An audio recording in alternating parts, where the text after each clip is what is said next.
What's up mga bossing? Ito nga at itutuloy na natin ang camelback na hindi natin natapos kahapon. Ang dahilan kung bakit hindi natin natapos kahapon, inaantok na kasi ako dahil anong oras na akong natapos kagabi. Tapos habang nag-edit ako ay talagang bumibigay na yung mata ko kaya nag-sleep well na ako At nandyan na nga si Marites nga agkakanat aramidan na hindi ka man. Lokong bata yun umiipal pa sa video ko.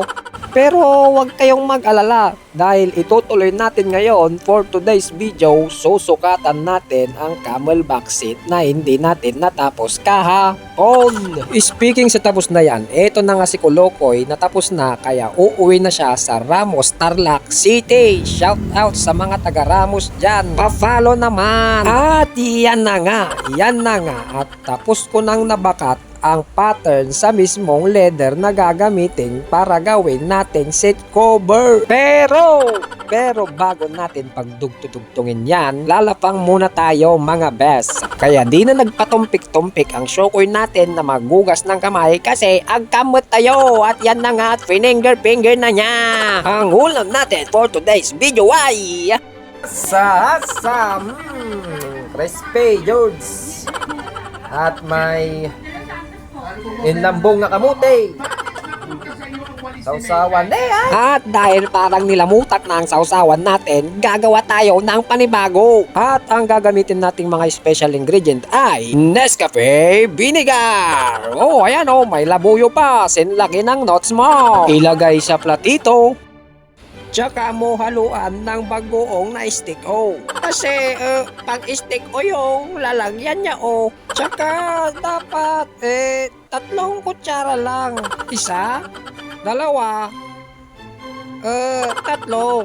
Kastala George. Tapos labutakin mo lang ng daliri at nilamutak ng atukik na ng asuko yan. Diba? Perfect! Tapos, kailangan mong basbasan ang pagkain mo. Yan, amuyin mo.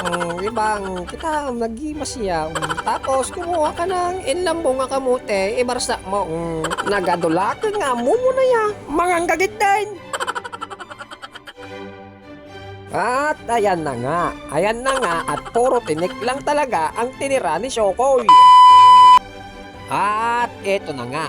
Ito yung rason kung bakit hindi ko natapos yung video natin kahapon. Kasi nag-OT ako. Tapos, nung natapos akong mag-OT, anong oras na? Kaya habang nag-edit ako, ay bumabagsak yung mata ko. Mahirap rin kasing mag-edit Kaya kung patuloy ka pa rin nanonood sa video namin, papalo ako Ang akala ko kagabi ay matatapos ko na siya pero naalala ko may pangalan pa pala siyang Suzuki magkabilaan sa gilid sa likod kaya yan ginagawa na ng ating Shokoy yung pangalan. Wala pa kasi tayong makina na pamburga kaya ito muna ang ginagawa ko pagka may nagpapalagay ng pangalan. Kinakat out ko lang yung mga leather tapos pagkatapos kong kinat out ay irarugby ko tapos pagkatapos kong irugby ay tatayin ko na naman kaya natagalan talaga ako kagabi dito. Isa pa ako dahil natagalan ako kagabi, maraming walk-in na customer natin. At isa pang dahilan talaga,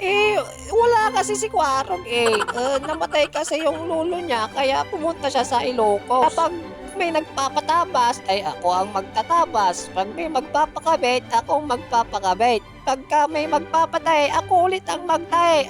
Abagi kami na, may naapaw, ding matarosanan. Buti na lang at masipag ang Shokoy.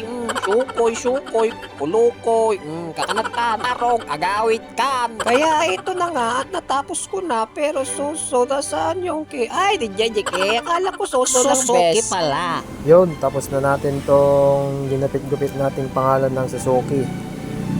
Ngayon, lalagay natin siya dito sa seat cover ni Bossing. Dito siya banda rito sa bandang likod ng upuan sa may back ride. At dito natin siya ilalagay sa bandang gilid. Pero ito yung brand na pang babae daw kasi may suso na may kipang. Diyos yung kinasusi green-minded ka mananing. Pasensya na kayo kung naka-front cam tayo kaya baliktad yung pangalan. Parang mirror look. Kasi wala tayong taga-video ngayon. Inyak.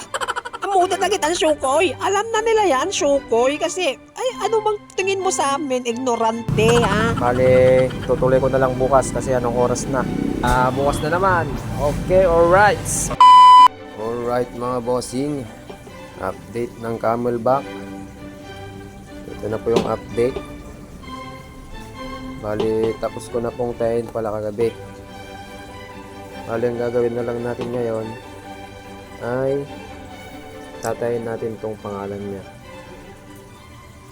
Tsaka natin idudugtong dito. Tapos, pagkatapos niyan, idudugtong rin natin to. Tapos, finish na. Ay, meron pa pala yung parang unan niya dito. Yun rin ang gagawin natin. Yung parang unan niya dyan sa gitna. So, tara na. At yan na nga ba ang sinasabi ko? Kasi paglabas ko pa lang sa shop ay meron na kagad na walk-in customer. Dalawa pa, bes. Mag-isa ko pa naman ngayon. Pero maalat na na. Kaya, ayan na ayan na ang aking asong si Bull George na Ouch! Kidnap. bali, ang ipapagawa pala ng ating mga bossing ay ito ay magpapatabas lang. Tapos ito naman ay papalitan natin ng seat cover. Kaya tinanggap ko na kagad para magkabinamano ako ay Paldo man din George. Mahirap kasing tanggihan ng binamano para kasi pag may binamano ka, kunada, pampaswerte, kunada tagay babagat, hindi na bote ang pante. Kaya ako, naniwala ako kasi wala rin akong brief ngayon sa totoo lang. May walk-in na naman. Kaya tinabasan ko na kagad para matapos ko na ang Camelback. Ito na ang resulta. Tingnan nyo, ang ganda. Pulidong-pulido, di ba?